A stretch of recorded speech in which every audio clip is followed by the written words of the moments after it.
অনেক ফালতু হয়েছে, গল্পটা ভালো হয় নাই রাজকুমারের। এটা অনেকেই বলতে চাই যে এক একজনের এক এক রকম মতামত। আমরা যে কোনো মুভি দেখতে যাই সেই মুভিগুলোতে অ্যাডাল্ট সিনগুলো থাকে, সে এই সিনেমাতে কোনো অ্যাডাল্ট সিন নাই।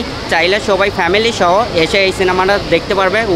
যে সাকিব খান এত বিগ বাজেটের একটা মুভি করেছে বাংলাদেশের মতন, আমেরিকা থেকে এবং বাংলাদেশ থেকে দুটা যৌথভাবে সিনেমাটা বের করা হয়েছে। এবং আমি জানি যতটুকু যে মুভি স্টোরিটা খুবই হাই লেভেলের একটা স্টোরি।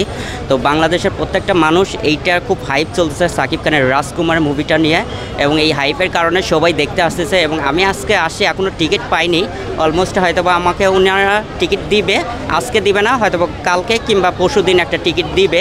সেই টিকিটের জন্য আমি ওয়েট করতেছি। টিকিটটা কেটে আমি অবশ্যই আপনাদের সাথে একটা ভিডিও শো করব। আর মুভিটার আমি ট্রেইলার দেখতে পারি নাই, আমি জাস্ট গান শুনেছি। গানগুলো অসাধারণ লাগছে, শুধু একটি গান বাদ দিয়ে সবগুলো গানই আমার ভালো লাগছে। যেমন বরবাদ গানটা, ওই গানটা খুব ভালো ছিল।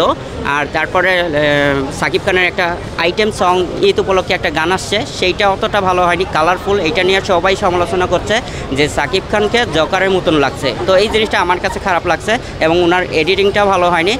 এবং হিমেল আশরাফ ভাই, আদনান আশরাফ ভাই, ওনারা কিন্তু খুব যথেষ্ট ট্রাই করছে একটা ভালো কাজ করার জন্য।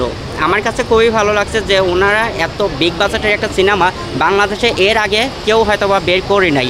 আর সাকিব খানের রাজকুমার দেখার একটাই কারণ, ওনার সাথে আমার প্রত্যেকটা প্রোগ্রামে দেখা হয়, এবং আমার এত ভালো লাগছে এই মুভির পোস্টার বলেন, গান বলেন, সব কিছু মিলে মানে রাজকুমারের একটি স্টোরি ফুটে উঠছে বাংলাদেশের মধ্যে। এবং সামাজিকভাবে আমি বলতে পারি, সামাজিকভাবে যারা হলে আসবে সিনেমা দেখতে, আমরা যে কোনো মুভি দেখতে যাই সেই মুভিগুলোতে অ্যাডাল্ট সিনগুলো থাকে, সে এই সিনেমাতে কোনো অ্যাডাল্ট সিন নাই। চাইলে সবাই ফ্যামিলি সহ এসে এই সিনেমাটা দেখতে পারবে। এইটা অনেকেই বলতেছে অনেক ফালতু হয়েছে, গল্পটা ভালো হয় নাই রাজকুমারের। এইটা অনেকেই বলতে চাই যে এক একজনের এক এক রকম মতামত। আমার কাছে যেটা মনে হয়েছে, আশা করতেছি খুবই ভালো লাগবে। আমি এখন পর্যন্ত দেখি নাই, সো 2-1 দিনের মধ্যে হয়তো বা দেখে ফেলবো, টিকিট কেটে ফেলবো, এবং কথা হয়েছে তখন আমি একটা রিভিউ দিতে পারবো। বাট আমার কাছে, আমার নাম শামীম সরকার।